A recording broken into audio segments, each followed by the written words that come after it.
विदिशा जिला मध्य प्रदेश राज्य का एक ऐतिहासिक और सांस्कृतिक रूप से समृद्ध जिला माना जाता है। ये राज्य के मध्य भाग में मौजूद है और भोपाल से लगभग 60 किलोमीटर की दूरी पर विराजमान है। विदिशा की पहचान उसकी प्राचीन वास्तुकला, पुरातात्विक महत्व और सांस्कृतिक धरोहर के लिए होती है।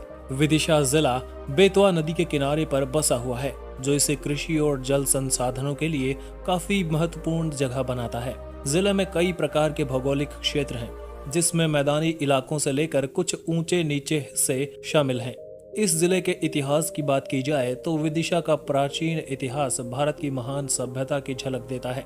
इसे प्राचीन काल में भेलसा या बेस नगर के नाम से जाना जाता था। सम्राट अशोक ने यहाँ कई बौद्ध स्मारकों का निर्माण करवाया, जिनमें सांची स्तूप सबसे ज्यादा फेमस माना जाता है। ये क्षेत्र उनकी पत्नी देवी का गृह नगर भी माना जाता है। शुंग और गुप्त काल में विदिशा जिला कला और संस्कृति का केंद्र बना रहा। गुप्त साम्राज्य के समय इसे स्वर्ण युग के तहत नई ऊंचाइयां भी मिली। रिलीजियस पॉइंट ऑफ व्यू से देखा जाए तो ये बौद्ध, जैन और हिंदू स्थलों का केंद्र रहा है।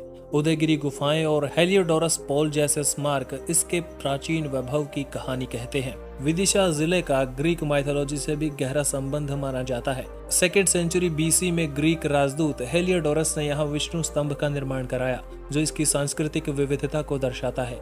आज भी विदिशा की भूमि उसके समृद्ध अतीत और ऐतिहासिक धरोहरों के माध्यम से इतिहास की अमूल्य संपत्ति को संजोए हुए है। ये जिला मुख्य रूप से ग्रामीण इलाकों में बसा हुआ है, जहां खेत खलिहान और प्रकृति के बीच लोग अपना जीवन यापन करते हैं। अगर हम बात करें 2011 की जनगणना की, तो जिले की कुल जनसंख्या करीब 14 से 15 लाख के आसपास थी।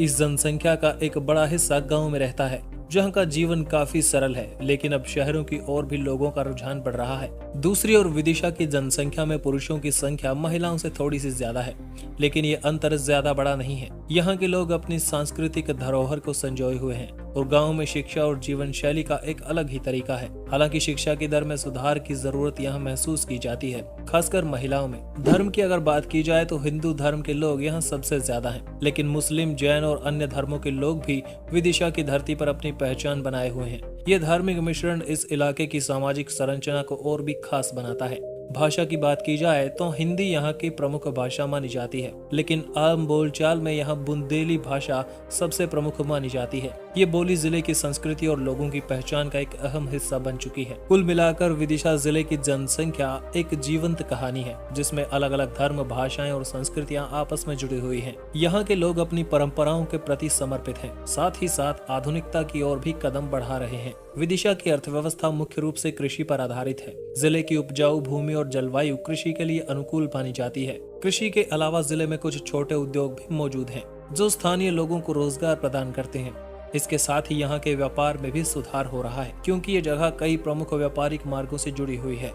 विदिशा के ट्रांसपोर्ट इंफ्रास्ट्रक्चर की बात की जाए तो काफी महत्वपूर्ण सड़क और रेल मार्गों से ये जगह जुड़ी हुई है। विदिशा का रेलवे स्टेशन मध्य प्रदेश के प्रमुख रेलवे स्टेशनों में से एक माना जाता है, जो दिल्ली, मुंबई और भोपाल, ग्वालियर जैसी महत्वपूर्ण रेल मार्गों से जुड़ा है। रेल नेटवर्क के कारण यहाँ का माल परिवहन भी आसानी से होता है, जो जिले के व्यापार और अर्थव्यवस्था को सहारा देता है। सड़क परिवहन भी यहाँ पर काफी अच्छी स्थिति में माना जाता है और जिले के विभिन्न हिस्सों को राज्य और राष्ट्रीय राजमार्गों के माध्यम से अन्य प्रमुख शहरों से जोड़ा गया है। विदिशा से भोपाल, ग्वालियर और अन्य बड़े शहरों तक जाने के लिए अच्छी सड़कें हैं और स्थानीय परिवहन के लिए बस सेवाएं और टैक्सी भी उपलब्ध है।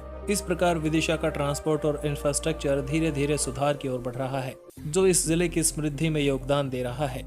आज के वीडियो में इतना ही। अगर ये वीडियो आपको पसंद आया तो इसे लाइक कीजिए, साथ ही इस चैनल को सब्सक्राइब कीजिए, ताकि ऐसे ही वीडियोस आपको मिलते रहें।